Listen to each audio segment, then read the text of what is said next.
Вы знаете, может быть, сейчас традиции немножко молодежь начала забывать.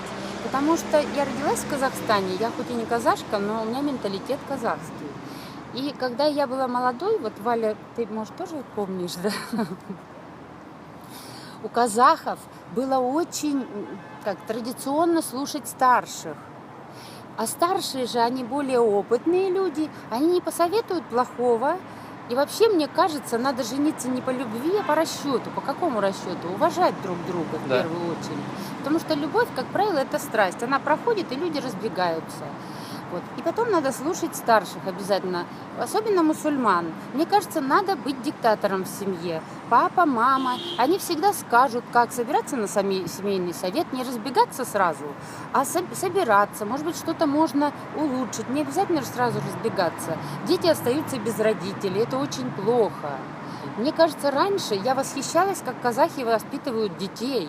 Дети у них всегда слушали родителей, уважали. Потом в старости дети помогали родителям. Мне кажется, до сих пор мы вот были в Боровом, там пожилые казахи, и дети около них бегают, подают им поесть. И мой муж, он был поражен. Он говорит, у нас в Европе вообще менталитет другой, а здесь так хорошо, посмотри. А я почему-то думала, что так и продолжается, я очень надеюсь. Любовь, конечно, это хорошее дело, никто не говорит, ее надо испытать, но все-таки надо привести. И потом, вы понимаете, вот женщина, я все-таки не европейского склада, я более мусульманского склада. Женщина, она основа семьи в каком плане? Она должна быть более терпеливая, она должна, не то, что я не хочу сказать, там ходить в паранже, Да. слушаться, чтобы муж ее бил, не надо. Но надо, все равно женщина все может делать своей мягкостью, чтобы в доме пахло пирогами и баурсаками, чтобы муж всегда приходил и знал, что его накормят, чтобы у него все было чисто. Сейчас же это легко сделать. Да. А это же любому мужчине приятно, когда его встречают и говорят, дорогой, ты устал на работе, приляг, отдохни. Но после этого муж, конечно, будет стремиться в семью. Рожать детей надо. Ну, казахи рожают, молодцы. Продолжайте рожать детей. Вообще не надо брать пример с Европы, надо продолжать мусульманские традиции. Семейно и все решать в семье и не разводиться. Мне очень жалко. Да, у нас много, я знаю, которые разбегаются, при мне даже не знаю. Вот с чем это связано, знаете с чем? Ценности поменялись.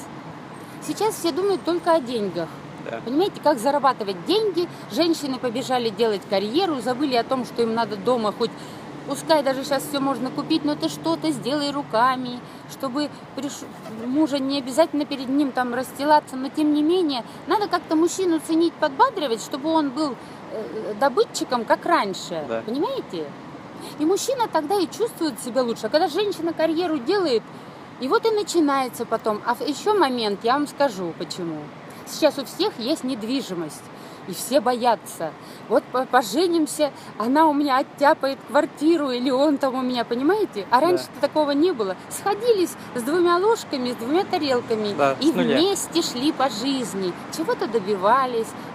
Мне кажется, надо возвращаться, и надо уважать родителей и слушать, что, ну не знаю, молодежь может это понять или нет. Ну хотя бы, ну чисто по мусульманским традициям, по менталитету. Да.